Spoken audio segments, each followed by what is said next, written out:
और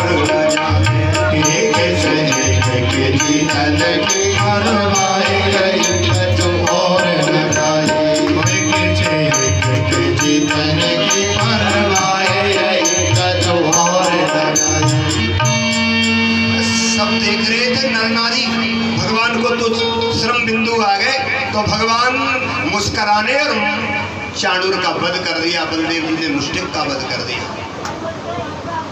धनुष टूटने के बाद कंस की नींद उड़ गई थी। नींद जब उड़ जाए तो समझ लेना बहुत सजग हो जाना। जिसकी नींद नहीं आ रही हो, नींद नहीं आती हो, कुछ कारण है, ज्यादा भजन करो, माला लेकर बैठ जाओ। नींद नहीं आती, पड़े क्यों घाट पे? हाँ जरूर, माला लेके बैठोगे तो नींद आ जाएगी। एक जगह एक दृष्टांत है, एक वृद्धा को कई नींद ना आए, कथा में आए तो खम्मा से टिक कर सो जाए मोड़ हाथ में। बेटा आए भगवान, ओ ब्राह्मण गया, महाराज बड़ी कृपा है, बड़ी अच्छी कथा है आपकी। बोले क्यों? अरे हम बंबई तक भरा लाए जाए, हमारी मेहतारी, फिर नींद नहीं आ जाए। तो बोले कथा से कहा? बोले तुम्हारी कथा में आते ही सो। हाँ, कथा में पाप दूर खड़े हो जाते हैं, दूर रहते हैं पाप, चैन से सो जाए, ठीक है। कथा में हाँ, यहाँ विषय शक्ति नहीं होती, यहाँ पर पापों के जो चित्तवृत्तियाँ हैं, पापों के अवशेष थोड़े दूर खड़े हो जाते हैं। दुनिया खर्राटा भरता है, पापी करवटे बदलता है, जो जलन गैर पर करता है उसका हर पहलू जलता है। परंतु हमारे बड़े विद्वानों ने कहा है, रखना इतनी बात तुम साथ सदा होशियार, खाई खने जो और खो उसे कूप तैयार। आप दूसरे को गाई खो दो, कुआ तैयार हो जाएगा। एक बहुत कंगाल था, बहुत जल चढ़ा है, भगवान को पार्वती ने कहा दे दो। बोले देवी दंगो जो नहीं राखे वो नहीं दो मेरे सामने। शिव जी आए, ले संग का करो मुझे। मैं कहा बाबा जी हो? अरे भाई इसको ले जा, इससे जो मांगेगा वही मिलेगा। अच्छा, जो मैं पैसा मांगू पैसे मिलेगा? अच्छा ठीक है। अरे बड़ी खुशी खुशी बोले 1000 मांगेगो तो? हाँ बोले 1000 मांगेगो, 2000 को भी मांगेगो तो लाल नोट मिलेगा जो 9 चलो, जो मांगेगा वह मिलेगा। लेके चला। पार्वती बोली तुम तो कह रहे थे कि कछु ले नहीं, ले तो ना। बोले अबे कहीं दे जाए वो कैसे? शिव जी बोले सुन।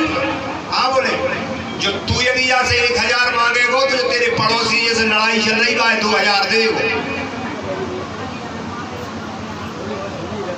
जितने तेरे शत्रु हैं उन्हें दोनों देगो। तूने 100 मांगे तो पड़ोसी 200 मिलेगी। तो तुरंत बोलो जाए, पर मैं नहीं ले रहा हूं, तुम्हें राह हो जाए। अरे भाई हमारा क्या बिगड़े, यदि पड़ोसी को लाभ मिल जाए तो कोई दिक्कत है? घर आकर घरवाली से बोला इससे हाथ मत लगा देना संग से। क्यों? बोले जो दे तो है मनो, ये अपने दुश्मनों ने ज्यादा दे हो।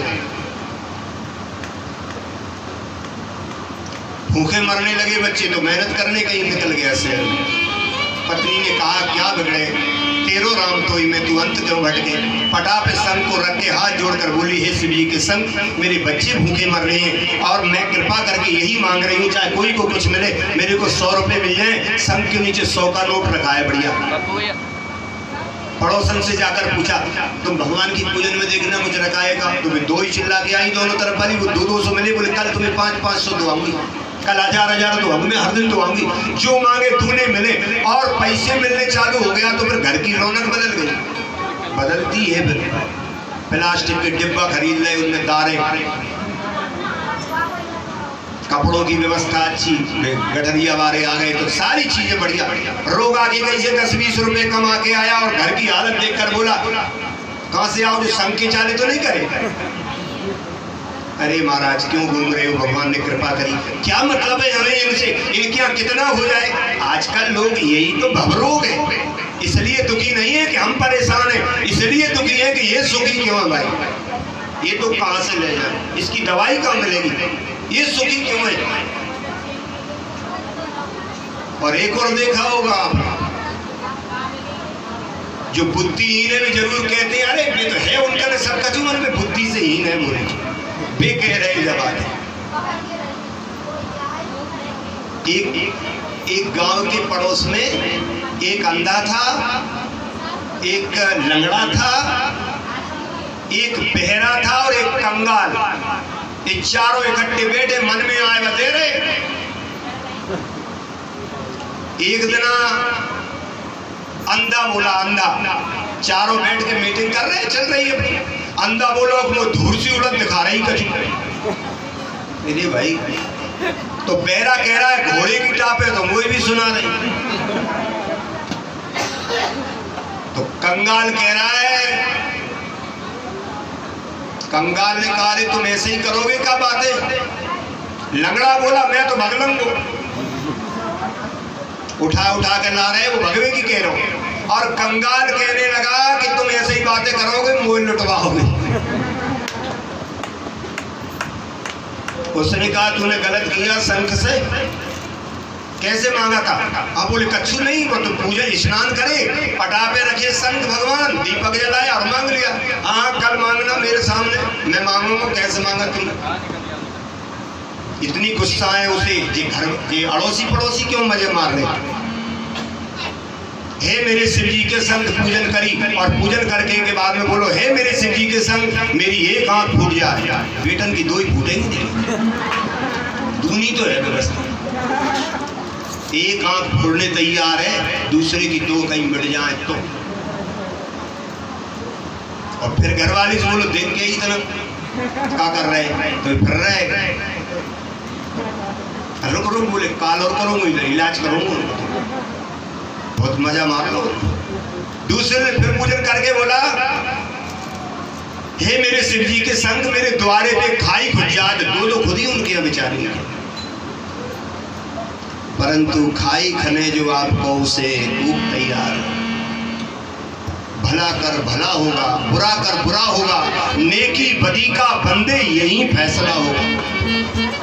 आज मेरे प्रभु परमात्मा नारायण ने जाकर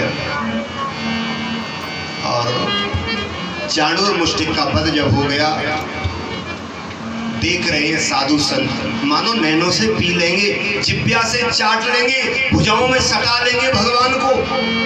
देख रहे हैं सब गोविंद को। उसी समय पर कंस बोल पड़ा इन अभागे दोनों को पकड़ लो, नंद को बंदी बना लो, बाजे बंद करो, इन्हें जेल में भेज दो। तब भगवान क्या बोले, पतझड़ कहीं पर आती है। मामा आज मामा मनोज का सामना है।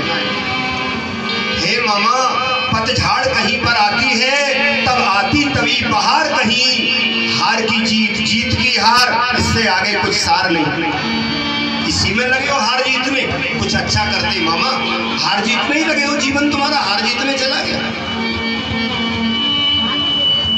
दिक्पाल नहीं बोल पाए, देवता नहीं बोल पाए, कंस के आगे बाप नहीं बोल पाया, माँ नहीं बोल पाई, काका नहीं बोल पाया, रिश्तेदार नहीं बोल पाए। कंस किसका नाम है जिससे सब भयभीत रहे परिवार के। क्या बोला भगवान से,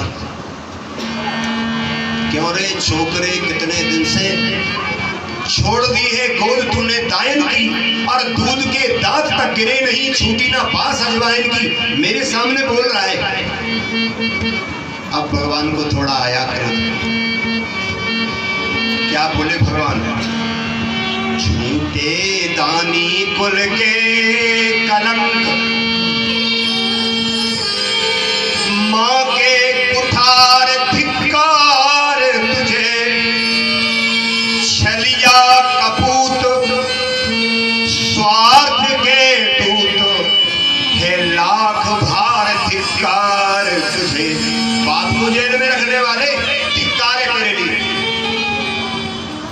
और सुन मामा, कांटे से कांटा खिंचता है, कांटा लगे तो कांटा ढूंढते फिरे, विष से विष मारा जाता है, और सीधी उंगली से जमा हुआ घी नहीं निकाला जाता है। क्रोध आया भगवान को, थोड़ा क्रोध आता है कभी कभी, थोड़ा क्रोध आया। एक छलांग लगाई, मंच पर पहुंचे, चोटी पकड़ी कंस की, उसने ढाल तलवार निकाली। भगवान ने कहा नहीं, लड़ने का नहीं, मरने का प्रयत्न कर, मौत कैसे आएगी तेरी देख। एक धक्का देकर मन से नीचे पटका, पृथ्वी का भार लेकर गोविंद उसके ऊपर कूद गए, कंस के प्राण कंठोगत हो गए। बोले गोविंद भगवान की जय। थोड़ा चोटी पकड़कर घसीट दिया।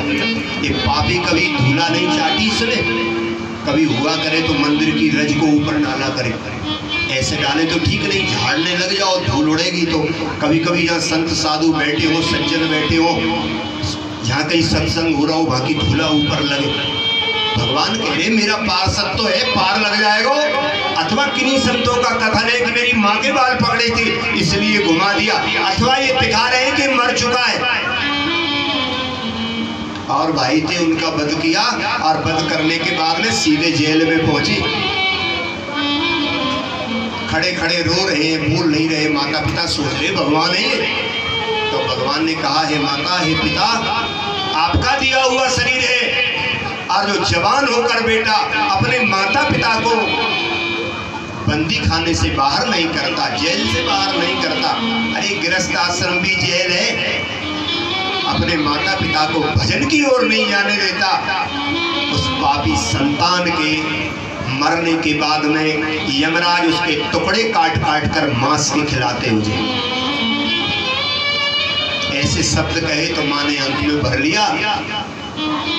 11 साल 56 दिन में माँ का दूध निकल पड़ा स्थलों से, और रो पड़े गोविंद माँ के पास बैठकर, और वहां से आकर नाना को राज दिया और बाबा को विदा कर दिया।